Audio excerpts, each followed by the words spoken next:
श्री शिवाय नमस्तुभ्यम। भक्तों, आज हम आपको एक ऐसी दिव्य और दुर्लभ जानकारी देने जा रहे हैं जिसे सुनकर आपको लगेगा कि शायद वर्षों बाद आपकी किस्मत आपके द्वार पर दस्तक देने वाली है। इस साल 15 नवंबर 2025 शनिवार मार्गशीर्ष कृष्ण पक्ष की उत्पन्ना एकादशी अत्यंत शुभ और फलदायी मानी गई है। इसमें किए गए छोटे से छोटे उपाय भी बने फल दे सकते हैं। उत्पन्ना एकादशी की तिथि 15 नवंबर 2025 को रात्रि 12:49 पर प्रारंभ होकर 16 नवंबर 2025 को प्रातः 2:37 पर समाप्त होती है। इसीलिए उदय तिथि के अनुसार व्रत 15 नवंबर को रखा जाएगा। भक्तों, इस विशेष दिन भगवान विष्णु और माता लक्ष्मी दोनों की संयुक्त कृपा प्राप्त होती है। इसलिए इस दिन की गई पूजा, सत्संग, व्रत और दान वर्षों तक फल देते हैं। पारण का दिन और समय एकादशी पारण अगले दिन 16 नवंबर 2025 को निर्धारित है। दोपहर के समय पारण के कुछ उपयुक्त मुहूर्त उपलब्ध रहते हैं। स्थानीय पंचांग अनुसार पारण का निश्चित समय देखें। इस वीडियो में हम आपको बताएंगे 15 नवंबर को कौन सी चीज खानी चाहिए, कौन सी चीजें नहीं खानी चाहिए, कौन से काम इस दिन वर्जित हैं और तुलसी के पौधे में क्या बांधने से भगवान विष्णु प्रसन्न होते हैं। अब सबसे आवश्यक बात, 15 नवंबर की उत्पन्ना एकादशी पर क्या खाएं।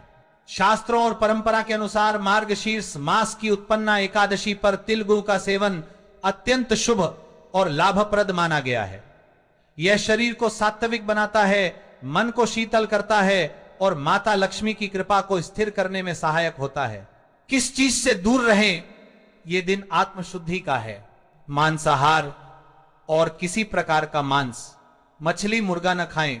नशे, शराब, तंबाकू, गुटखा, मादक द्रव्य से पूर्णतः बचें। प्याज लहसुन का सेवन न करें। व्रत के अनुसार सात्विकता बनाए रखने हेतु चलिए भक्तों, अब हम जान लेते हैं कि 15 नवंबर उत्पन्ना एकादशी के दिन कौन सी चीज जरूर ही खाने के लिए लेनी चाहिए। फिर आपको करोड़पति बनने से विधाता भी नहीं रोक पाएंगे। भक्तों, क्योंकि लगभग 144 वर्षों के बाद उत्पन्ना एकादशी इतने शुभ समय में पड़ने जा रही है। उत्पन्ना एकादशी हिंदू धर्म में अत्यंत श्रेष्ठ मानी जाती है और भक्त इस दिन किया गया कोई भी उपाय कभी भी निष्फल नहीं जाता, बेकार नहीं जाता, हमेशा लाभ ही लाभ प्रदान करता है। चलिए भक्तों, सबसे पहले हम आपको उत्पन्ना एकादशी की थोड़ी सी जानकारी दे देते हैं। इस बार 2025 में उत्पन्ना एकादशी को लेकर लोगों के मन में कंफ्यूजन बना हुआ है कि यह व्रत किस दिन रखा जाएगा, 15 नवंबर को कैसे किया जाएगा, शुभ मुहूर्त क्या रहेगा, इस दिन क्या खाना है और क्या नहीं खाना है। इस वीडियो में हम आपका पूरा कंफ्यूजन दूर कर देंगे। बस आपको संपूर्ण जानकारी के लिए इस वीडियो को पूरा देखना होगा। बहुत सारे लोगों के प्रश्न ये भी आ रहे हैं कि यदि हम पवित्र नदियों में स्नान नहीं कर सकते तो क्या करें, पहली बार ये व्रत रख सकते हैं या नहीं। इन सभी प्रश्नों के उत्तर आज हम इस वीडियो में जानेंगे और यह भी बताएंगे कि वो कौन सी चीज है जो हमें 15 नवंबर उत्पन्ना एकादशी के दिन जरूर ही खा लेनी चाहिए। अगर आप ये चीज खा लेते हो तो आपको धनवान बनने से विधाता भी नहीं रोक पाएंगे। साथ ही भक्तों, उत्पन्ना एकादशी की रात तुलसी में खास चीज जरूर बांध देनी चाहिए। अगर आप उत्पन्ना एकादशी के दिन तुलसी पर यह विशेष चीज बांध देते हो तो माता लक्ष्मी की कृपा से आपके जीवन की गरीबी दूर हो जाती है। इसलिए वीडियो को पूरा ही देखें, आधा अधूरा न छोड़ें। चलिए जानते हैं प्रत्येक वर्ष मार्गशीर्ष के कृष्ण पक्ष की एकादशी तिथि को उत्पन्ना एकादशी का पावन पर्व मनाया जाता है। वर्ष 2025 में यह पर्व 15 नवंबर शनिवार को मनाया जाएगा। इस दिन श्रद्धालु पवित्र नदियों में स्नान करते हैं और दान पुण्य आदि करते हैं। इस अवसर पर पितरों के तर्पण, पिंडदान और श्राद्ध जैसे कर्म भी किए जाते हैं। उत्पन्ना एकादशी के दिन संगम में स्नान और दान करने का विशेष महत्व होता है, जिससे भगवान विष्णु की कृपा प्राप्त होती है। इस वर्ष इस दिन का महत्व और भी बढ़ गया है क्योंकि यह अत्यंत शुभ योग में पड़ रही है। धार्मिक परंपरा के अनुसार इस दिन पितरों के लिए दीपक जलाने का विधान है। पितरों के लिए दीपक जलाना अत्यंत शुभ माना जाता है। यह कर्म उनकी आत्मा की शांति के लिए आवश्यक होता है और वंशजों को उनके आशीर्वाद की प्राप्ति होती है। अब भक्तों, सबसे पहले हम आपको उत्पन्ना एकादशी की सही डेट और मुहूर्त बता देते हैं। फिर हम आपको बारी बारी से सभी जानकारी देंगे और ये भी बताएंगे कि वो कौन सी चीज है जो हमें इस दिन जरूर ही खानी चाहिए, और साथ में ये भी बताएंगे कि उत्पन्ना एकादशी के दिन कौन सी चीज भूल कर भी नहीं खानी चाहिए। अगर आप वो चीज इस दिन भूल कर भी नहीं खानी चाहिए, अगर आप वो चीज इस दिन पूरा सा खा लेते हो तो भारी अनर्थ भी हो सकता है, इसलिए वीडियो को पूरा देखकर ही जाएं। भक्तों चलिए जान लेते हैं कि 2025 में उत्पन्ना एकादशी की सही डेट टाइम क्या है। चलिए जान लेते हैं। हिंदू पंचांग के अनुसार साल 2025 की उत्पन्ना एकादशी 15 नवंबर को मनाई जाएगी। वैदिक पंचांग के अनुसार इस साल मार्गशीर्ष माह की उत्पन्ना एकादशी तिथि की शुरुआत 15 नवंबर 2025 शनिवार को है और उत्पन्ना एकादशी का व्रत 15 नवंबर को ही होगी। और साथ ही साथ पारण का समय जो होगा वह 1:00 बजे से 3:00 तक रहेगा। उत्पन्ना एकादशी के दिन ब्रह्म मुहूर्त में स्नान और दान करना अत्यंत शुभ माना जाता है। इस दिन गंगा, यमुना और सरस्वती नदी के संगम में देवताओं का वास होता है, इसलिए उत्पन्ना एकादशी पर इन पवित्र नदियों के जल से स्नान किया जाता है। इस दिन जरूरतमंदों को दान करने से व्यक्ति को शुभ फलों की प्राप्ति होती है, साथ ही भगवान विष्णु की कृपा भी होती है। चलिए भक्तों, अब हम आपका ज्यादा समय बर्बाद ना करते हुए जान लेते हैं कि उत्पन्ना एकादशी के दिन किन चीजों का दान जरूर करना चाहिए, क्योंकि उत्पन्ना एकादशी के दिन किया जाने वाला दान मार्गशीर्ष दान से भी बड़ा दान माना जाता है। चलिए भक्तों, अब हम जान लेते हैं कि उत्पन्ना एकादशी के दिन किन चीजों का दान हमें जरूर करना चाहिए। तो भक्तों, पहली चीज है चावल का दान। धार्मिक मान्यता के अनुसार उत्पन्ना एकादशी के दिन चावल का दान विशेष रूप से शुभ माना जाता है। चावल अन्न का रूप होता है और ये मान्यता है कि चावल का दान करने से घर में समृद्धि आती है और जो व्यक्ति दान करता है वह अपने जीवन में धन की कमी से मुक्त हो जाता है। इसके अलावा चावल का दान करने से पुण्य की प्राप्ति होती है और यह पापों का नाश करने में भी सहायक माना जाता है। धार्मिक दृष्टि से चावल का दान एक प्रकार से ईश्वर की सेवा करना है और यह व्यक्ति के जीवन में सकारात्मक बदलाव लाता है। चावल का दान विशेष रूप से उन लोगों को करना चाहिए जो अन्न की कमी महसूस करते हैं। भक्तों, दूसरी चीज है सफेद तिल का दान। उत्पन्ना एकादशी के दिन सफेद तिल का दान करना भी एक महत्वपूर्ण धार्मिक कार्य माना जाता है। तिल का दान करना एक बहुत पुरानी परंपरा है और विशेष रूप से यह दिन तिल दान के लिए उपयुक्त माना जाता है। सफेद तिल का दान करने से व्यक्ति को भगवान विष्णु की कृपा प्राप्त होती है। ऐसा कहा जाता है कि भगवान विष्णु सफेद तिल से प्रसन्न होते हैं और जो लोग तिल का दान करते हैं उनके जीवन में भगवान की कृपा बनी रहती है। सफेद तिल को दान करने से शारीरिक और मानसिक रूप से भी शांति मिलती है, साथ ही यह पापों के नाश और पुण्य की प्राप्ति में सहायक होता है। तिल के दान से विशेष रूप से जीवन में सुख, शांति, समृद्धि और आंतरिक संतोष की भावना उत्पन्न होती है। इसके अलावा तिल का दान किसी अन्य व्यक्ति को भी स्वास्थ्य लाभ और समृद्धि की दिशा में मदद करता है। भक्तों, तीसरी चीज है आंवला का दान। आंवला एक ऐसा फल है जिसे आयुर्वेद में विशेष महत्व दिया जाता है। इसे जीवन का अमृत माना जाता है क्योंकि आंवला स्वास्थ्य के लिए बेहद लाभकारी होता है। उत्पन्न एकादशी के दिन आंवला दान करना विशेष रूप से शुभ माना जाता है। धार्मिक मान्यता है कि क्योंकि आंवला के दिन अगर किसी को पैसों की तंगी हो या आर्थिक समस्याएं चल रही हों तो आंवला दान करने से इन समस्याओं से मुक्ति मिल सकती है। आंवला दान करने से व्यक्ति के जीवन में भगवान विष्णु की कृपा बरसती है और आर्थिक संकट दूर हो जाते हैं। इसके अलावा आंवला स्वास्थ्य के लिए भी बहुत लाभकारी होता है और इसका सेवन शरीर को ताजगी और ऊर्जा प्रदान करता है। इस दिन आंवला दान करने से पुण्य की प्राप्ति होती है और व्यक्ति को सुखी और समृद्ध जीवन जीने की दिशा में मदद मिलती है। भक्तों, चौथी चीज है सरसों के तेल का दान। उत्पन्ना एकादशी के दिन सरसों के तेल का दान भी एक महत्वपूर्ण कार्य माना जाता है। इसे विशेष रूप से पितरों की कृपा प्राप्त करने और शनि दोष से मुक्ति पाने के लिए किया जाता है। धार्मिक मान्यता के अनुसार सरसों के तेल का दान करने से पितरों की आत्मा को शांति मिलती है और परिवार में सुख समृद्धि का वास होता है। इसके अलावा शनि दोष के प्रभाव से भी राहत मिलती है। यह माना जाता है कि यदि किसी व्यक्ति के जीवन में शनि का दोष हो तो सरसों के तेल का दान करने से शनि के प्रतिकूल प्रभावों से मुक्ति मिलती है और जीवन में सकारात्मक बदलाव आता है। इसके साथ ही सरसों के तेल का दान करने से व्यक्ति के जीवन में सुख, शांति और समृद्धि का वास होता है। सरसों के तेल का दान विशेष रूप से उन लोगों के लिए लाभकारी होता है जिनकी कुंडली में शनि ग्रह का प्रकोप हो।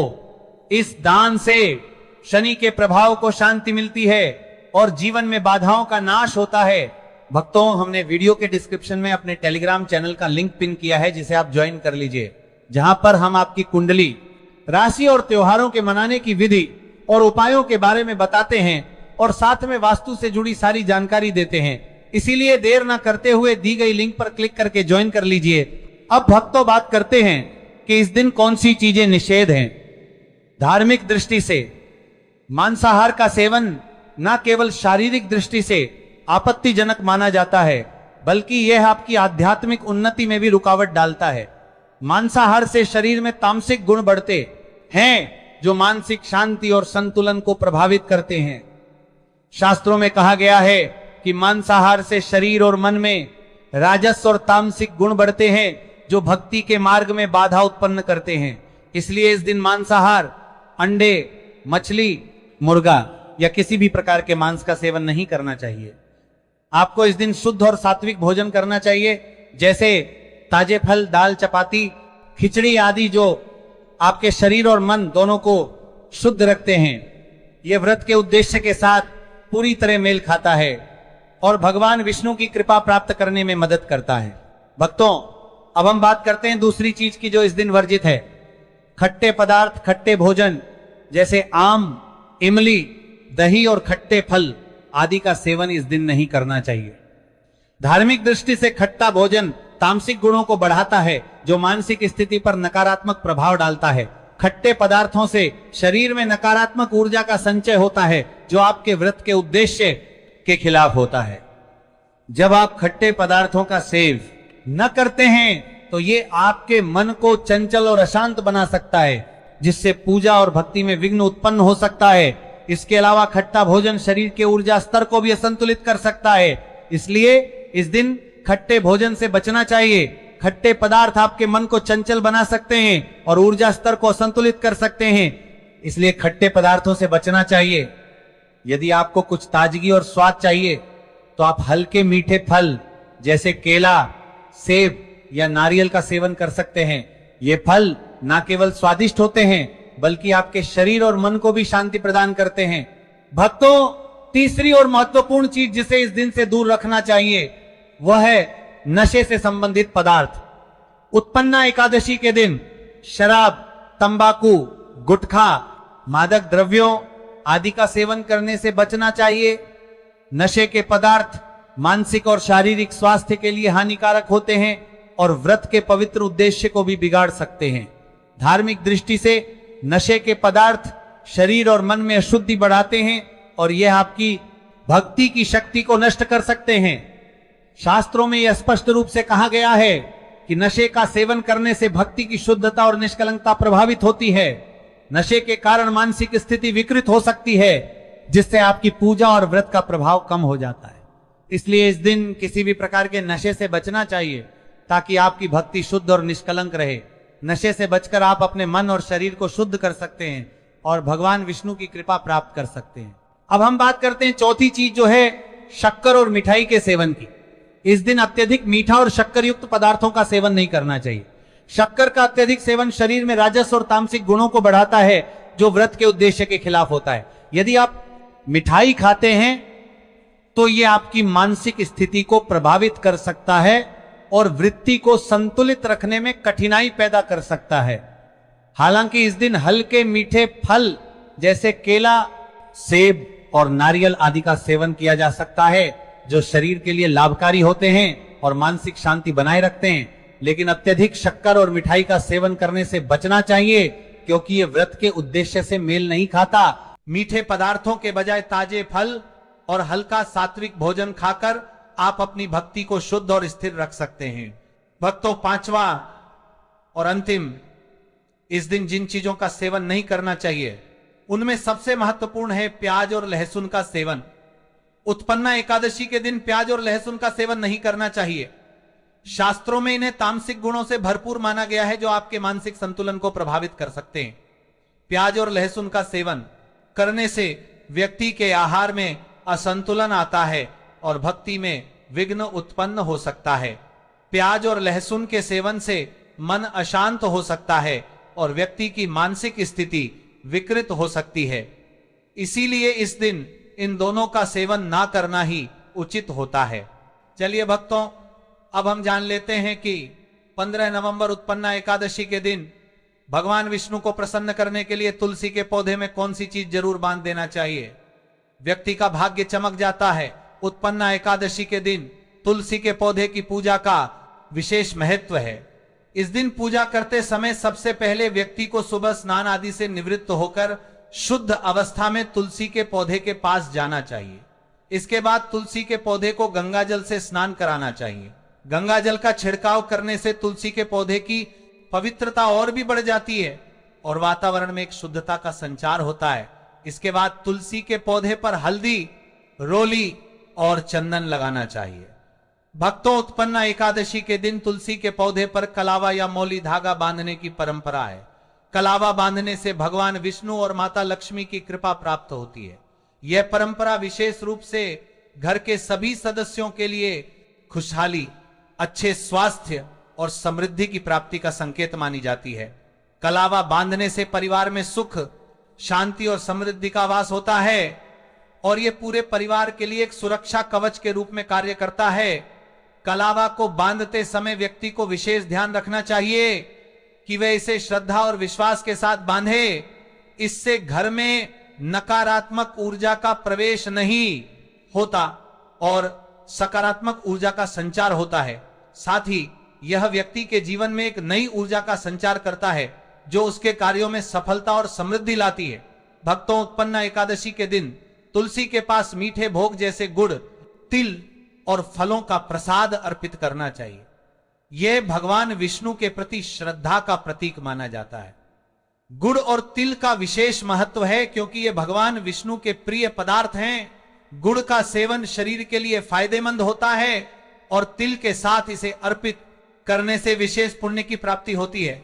गुड़, तिल और फल अर्पित करने से घर में समृद्धि और धन की वृद्धि होती है। यह मान्यता है कि इस दिन भगवान विष्णु को यह भोग अर्पित करने से, उनके आशीर्वाद से व्यक्ति के जीवन में दरिद्रता और परेशानी दूर होती है और खुशहाली का वास होता है। तो दोस्तों, ये थे पूज्य गुरुजी द्वारा बताए गए कुछ बहुत ही खास उपाय।